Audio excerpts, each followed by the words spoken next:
வணக்கம் மக்களே, இன்றைக்கு நாங்கள் பார்க்க போகிற ரெசிபி தான் கட்லெட். என்னடா இது டயட்டுன்னு சொல்கிறாங்க, வெயிட் லாஸ்ன்னு சொல்கிறாங்க, ஆனால் கட்லெட்டையும் செய்யலாம்ன்றாங்க, சாப்பிட்லாம்ன்றாங்களே என்று சொல்லி யோசிப்பீங்க. பட் இது டயட் கட்லெட் தான். வாங்க ரெசிபிக்குள்ளே போகலாம். முதலாவதாக பார்த்தீங்கன்னா இதுக்கு தேவையான கதாநாயகனத்து ரெசிபி பார்த்திங்கன்னா வாழைக்காய் தான். ஸோ இது ஒரு 3 பேருக்கு காணமான அளவு எடுத்துருக்குறேன்னு ஒரு 6 வாழைக்காய். அதுக்கு உப்பு சேர்த்து ப்ரெஷர் குக்கரில் நல்லா ஒரு 5 விசில் வர அவிய வையுங்கோ. தண்ணி ஒரு கொஞ்சமாக சேர்த்துக்கொண்டா போதும், தாராளமாக வடிவாக அவிஞ்சு வரும்.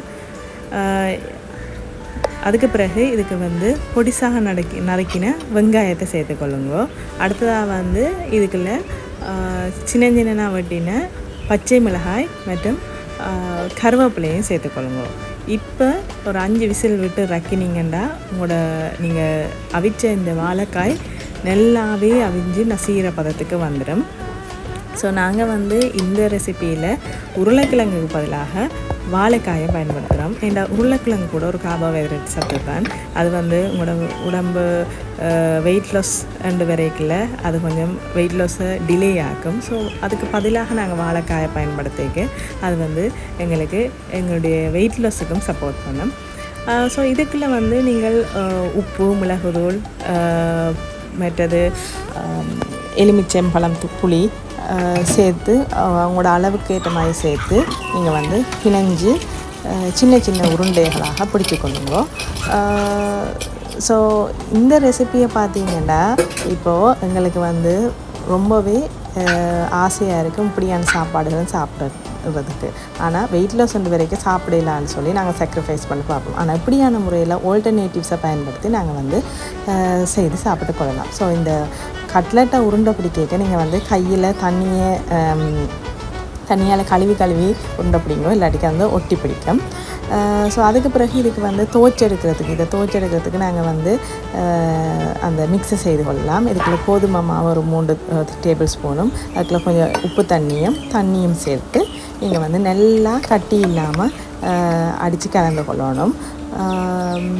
ஸோ இப்படி ஒரு பதத்துக்கு நீங்கள் கலந்து எடுத்துக்கொள்ளணும். வேண்டாத்தான் அது சரியான பதம்.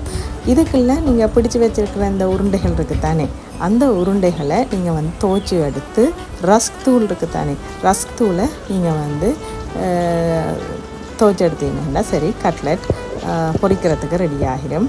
ஸோ இந்த அளவில் நான் செய்யல எனக்கு கிட்டத்தட்ட ஒரு 15லேருந்து 20 வரையான கட்லெட் வந்தது. ஸோ கட்லெட் பிடிக்க நீங்கள் எப்போவுமே மேக் ஷூர் பண்ணிக்கொள்ளுங்க சின்ன பிடிக்கிறதுக்கு. இந்த சின்ன கட்லெட் தான் டேஸ்ட் கூடவாக இருக்கும். ஸோ இப்போ ரெடி எல்லாமே பொரிக்கிறதுக்கு. வாங்க எண்ணெயை ஊற்றி பொரிச்சிடலாம்.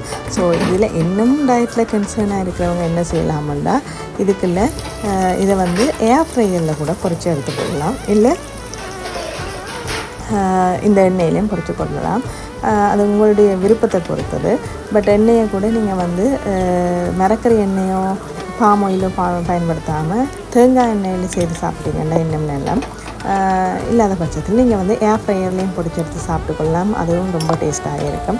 அது ஒரு பொன்னிறமாக வந்ததுக்கு பிறகு நீங்கள் இதை இறக்கிக்கொள்ளலாம். இப்போது உங்களுக்கு சாப்பிட்றதுக்கு கட்லெட் ரெடி. நாங்கள் டயட்டுன்ற பேரில் நாங்கள் ரொம்பவே வெயிட்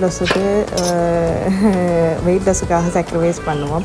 ஆனாலும் இந்த மாதிரி சின்ன விஷயங்களை நாங்கள் ஆல்டர்னேட்டிவாக செய்து சாப்பிடக்க 100 விதம் நாங்கள் சாக்ரிஃபைஸ் பண்ணாமல் நாங்கள் எங்களுக்கு பிடிச்ச சாப்பாடுகளையும் சாப்பிடக்கூடியதாக இருக்கும்னு நினைக்கிறேன். ஸோ இந்த ரெசிபி உங்களுக்கு பிடிச்சிருக்கும் அப்படின்னு நான் நம்புகிறேன். இன்னொரு ரெசிப்பியில் உங்களோட வெயிட் லாஸ் ஜேர்னிக்கு சப்போர்ட் பண்ணுறதுக்கு நான் இன்னொரு ரெசிபியோடு உங்களை சந்திக்கும் வரை நன்றி, வணக்கம்.